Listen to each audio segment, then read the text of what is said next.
अस्सलाम वालेकुम, मैं हूं अब्दुल सत्तार। आप अलग न्यूज़ देख रहे हैं और इस वीडियो में हम बात करने वाले हैं कि दुल्हन ने आशिक के ज़रिए दुल्हा कैसे कत्ल करवाया। ख़तरनाक तरीन तफसीलात हैं। ये वाक़या फ़कीराबाद के इलाके का है, चारसदा रोड, पेशावर का ये वाक़या।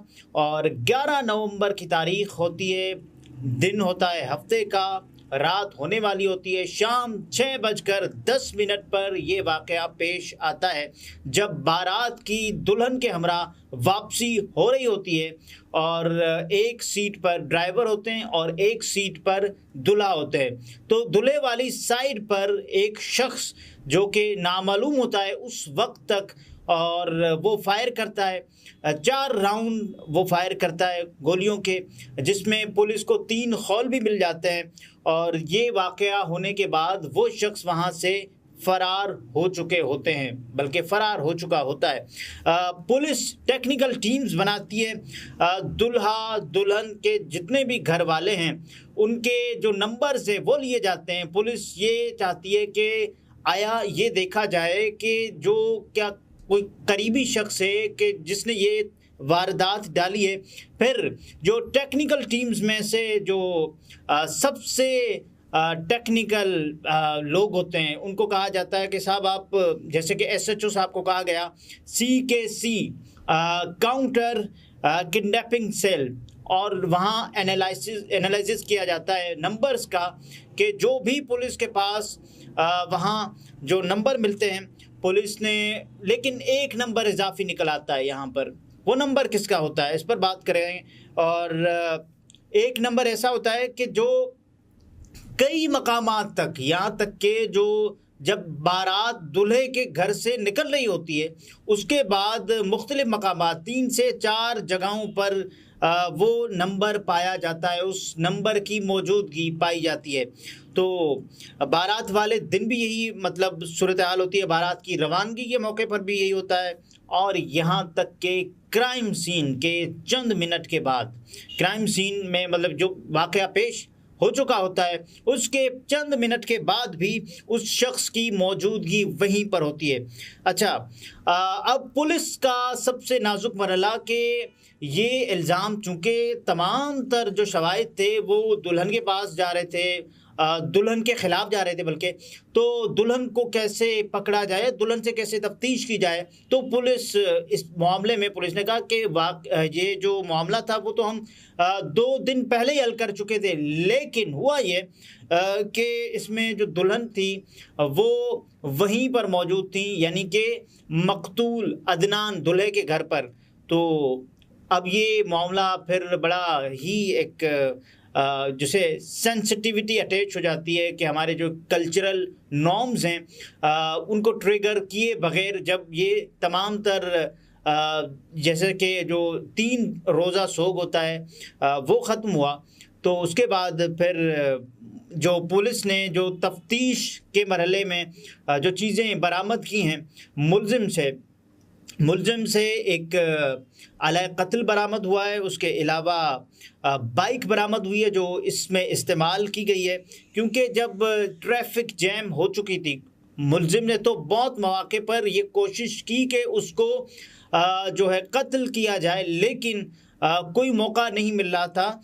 तो उसने ये किया कि जब ट्रैफिक जैम हो गई फ़कीराबाद के इलाके में चारसदा रोड पर, तो उसने वहीं ये घिनौना जिसे कहें कि कत्ल किया। उसके बाद फिर जो मुलजिम जो कौन है, जलाल हैं, और जो मकतूल हैं वो कौन है, वो अदनान है। जो मुलजिमा हैं, जो इसमें शरीक जुर्म हैं, हमें ख़बर है लुटेरों के सब ठिकानों की, शरीक जुर्म ना होते तो मुखबरी करते, तो ये वाला सिलसिला है। तो जो मुलजिमा है समरीन, वो अदनान की बीवी, यानी कि अब तो अदनान इस दुनिया से जा चुके। अदनान की फैमिली से जब पूछा गया तो अदनान की फैमिली ने कहा कि हम क्लूलेस हैं, हमारे पास कोई ऐसी तफसीलात नहीं है कि जो ये जलाल ख़ान का जो अफेयर था वो समरीन से था, हम इस बारे में कोई चीज़ नहीं बता सकते क्योंकि हमें इल्म नहीं है। लेकिन अदनान की कोई दादी वादी थी तो उनको ये पता था। बहरहाल समरीन की जो फैमिली थी उसको ये बात पता थी कि जलाल और समरीन का कुछ अफेयर चल रहा है। अच्छा, इसकी कुछ और तफसीलात हैं वो आपके सामने रखेंगे कि कैसे ये नंबर ट्रेस करके पुलिस वहां पर पहुंची। प्लानिंग कब की गई? शादी जब तय हो रही थी तो समरीन ये कह चुकी थी कि साहब मैं शादी नहीं करने वाली, मैं शादी नहीं करूंगी इससे। तो ये एक अजीब नोयत का मामला बनता चला जा रहा था। तो उसके बाद फिर शादी से चंद दिन पहले की बात है, जलाल और समरीन दोनों ने एक प्लान बनाया। उन्होंने कहा कि अब तो यही जो मामला है वो बचता है, क्योंकि अब मेरी फैमिली ये नहीं मान रही। आपको ये भी बताएं कि जो जलाल हैं वो समरीन है, दोनों भी शादी करना चाहते थे एक दूसरे से, लेकिन इन दोनों की फैमिलीज आपस में नहीं मान रही थी, जिसकी वजह से जलाल और समरीन की भी शादी नहीं हो पा रही थी। और अदनान जिसके साथ समरीन की शादी हुई, जिसको समरीन ने कत्ल करवाया अपने आशना या जिसे कहें कि अपने आशिक जलाल साहब के साथ मिलकर, तो 3-4 बार उस मुलजिम ने कोशिशें की और आखिरी मौके पर उस मुलजिम ने मास्क पहनकर ये जो घिनौना जैसे कहें ना कत्ल वो किया। और अदनान की जो मंगनी थी, ये आपको बताएं कि वो कितने महीने पहले हुई। अदनान की मंगनी 6 महीने पहले हुई समरीन के साथ।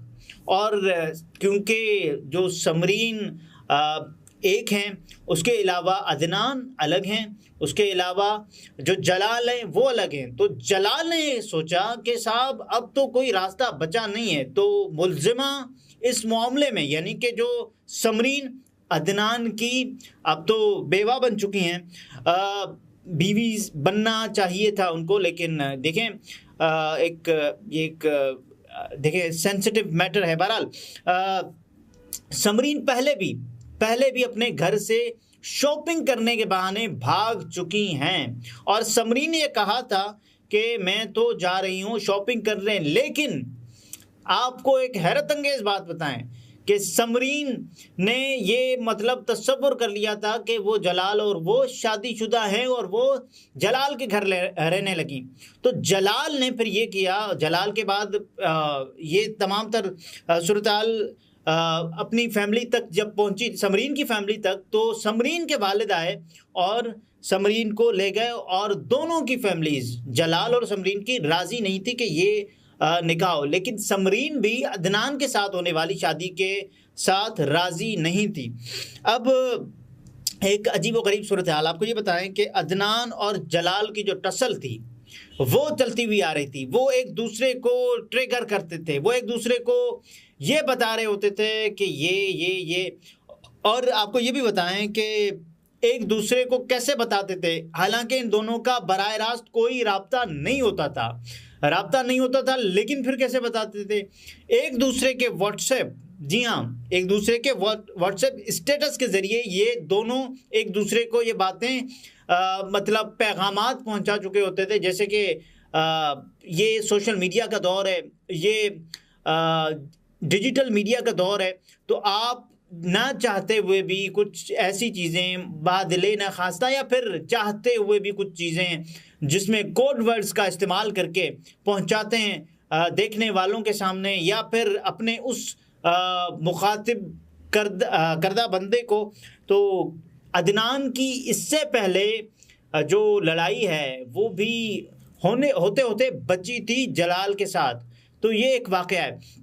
लेकिन ये भी एक जाते जाते आपको ये बताएं कि इसमें एक देखने की बात ये है कि अदनान और समरीन ये दोनों शादी नहीं करना चाहते थे। अदनान तो करना चाहता था समरीन से, लेकिन समरीन राज़ी नहीं थी शादी करने पर।